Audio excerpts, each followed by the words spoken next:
So you guys obviously know this is a very talented filmmaker and director. He was nominated for an Oscar for Super Size Me. Give it for Morgan Spurlock!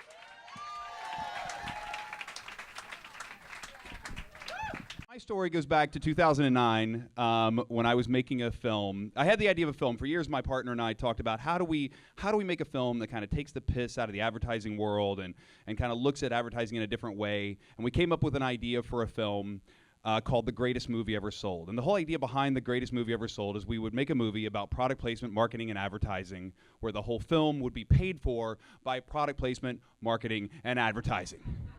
Genius. We were like, oh my God, we were patting ourselves on the back like this is the greatest idea ever. Every advertising agency in America is going to love this. And then we start calling them. This is like January of 2009. So we start calling all the ad agencies in New York and Chicago and LA and Seattle, you name it, Chicago on Wacker Drive, we're calling them all. One by one, we talk to them one by one, they all say, absolutely not. Why would we ever make a movie like this? This is a terrible idea. Our clients would hate this. Nobody wants anything to do with this idea. No. There was one agency here in New York City. There's an agency called Kirschenbaum and Bond, Richard Kirschenbaum and John Bond. They're like, we like it. We like it. I don't know who's going to do it, but we like it. Let us think about it. Let us think about some clients, and we'll come back to you. So I said, okay, fine. Product placement companies. That's who I should go talk to. I should go talk to the people that actually put the things in the movies already. Those are the people that are going to want to make this movie because they already get it. They already understand what happens in these movies. So then I start calling them. Start calling the companies in New York and LA, Austin, Chicago, you name it. I ended up meeting with a guy named Norm Marshall. Now, Norm Marshall is the king of product placement in movies. Like, if you've ever seen anybody drinking a Heineken in a movie, Norm Marshall put that Heineken in that guy's hand. If you ever see anybody wearing a pair of Ray-Bans, they're on his face because of Norm Marshall. If you see somebody vacuuming with a Dyson vacuum cleaner or driving up in a Cadillac, all put there because of this one guy. Like, this one guy is the king of putting all these things in the movies, and he represents all these brands. He's the guy. So I go to meet with Norm Marshall.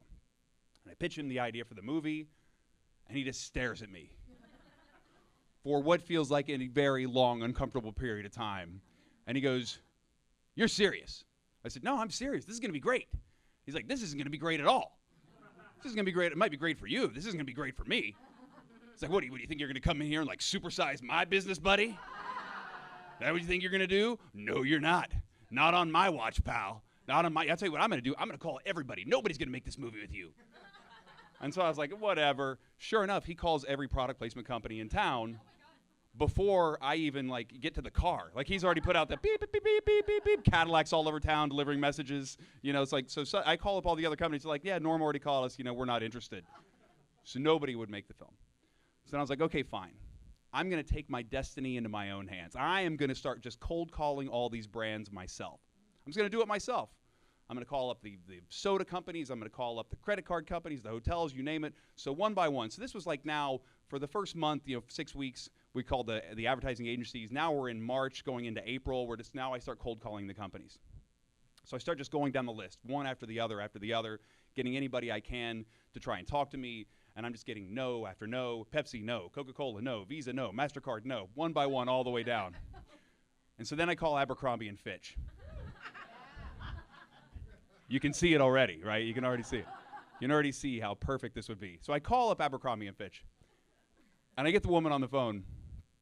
And she says, do you want me to tell you why we would never make this movie? And especially why we would never make it with you? And I said, yes, I do. Because we were filming all this. You know, we're filming this whole process as we're just spending money trying to find sponsors to actually make the movie. And so the woman says, okay, I'll tell you. First off, we would never, ever put Morgan Spurlock on a billboard. Ever. Ever.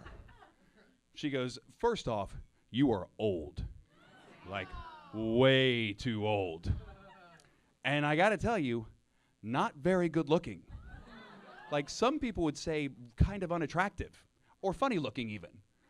And that skin color of yours, I don't even know what color that is.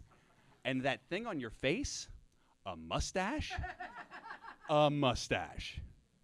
Mr. Spurlock, we sell clothing, not pornography. And I said to her, I've seen your ads, I beg to differ. she was not too happy with that. So no. So then they said no. They passed on the film. And then finally, after months, Richard Kirschenbaum and John Bond call me back. They say, we got somebody you should come talk to. We got one client out of all our clients who is actually willing to sit down with you. So I go in and meet with Band Deodorant. And so I talk to Band Deodorant about the film. Here's what it is. And I show them pictures and photographs of me, like, and when you see me in the film, there I am, like, using Band Deodorant. And look how excited I am. And I'm like... And they're like, oh, yeah, we like that. We like that. I said, and anytime maybe when I talk to somebody, I have some on the table, and I offer them up like a tropical breeze or some of the other magical Band flavors. And they're like, oh, this is great, because, you know, we're a challenger brand, and we need some of those good challenger ideas. And I was like, awesome. They said, yeah, so we're in.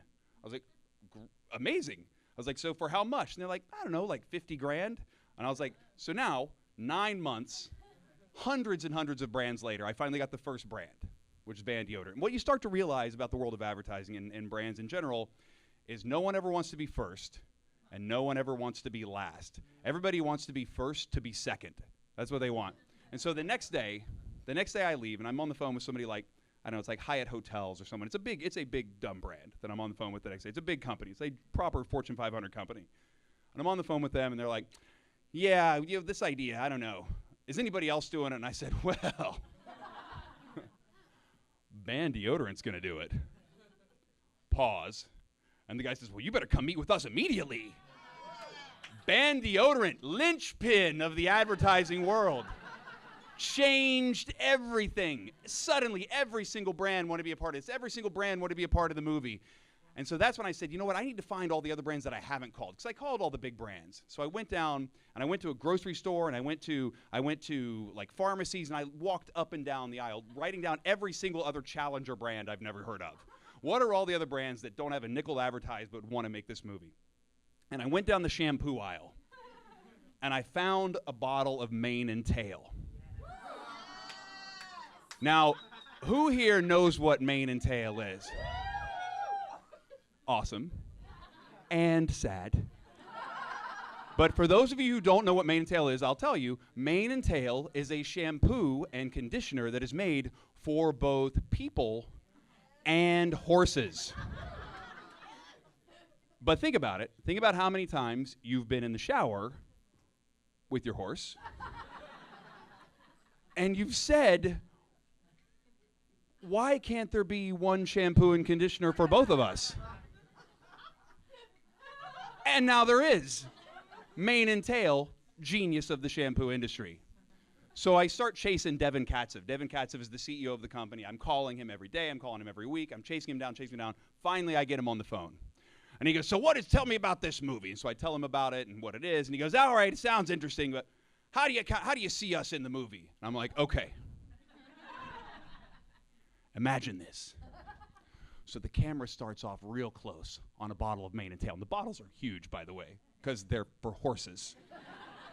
So you start off on a close-up of this bottle sitting on a table. And as the camera pulls back, you see me washing my little boy's hair in the bathtub.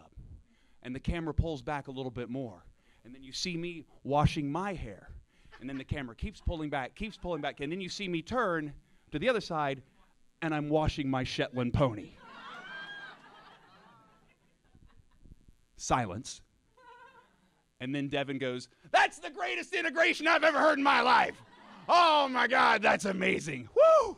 For a minute there, I thought you were going to do something weird with the product. And the rest, as they say, is horse history. So thank you much, guys. I'm going to go have a baby. Bye.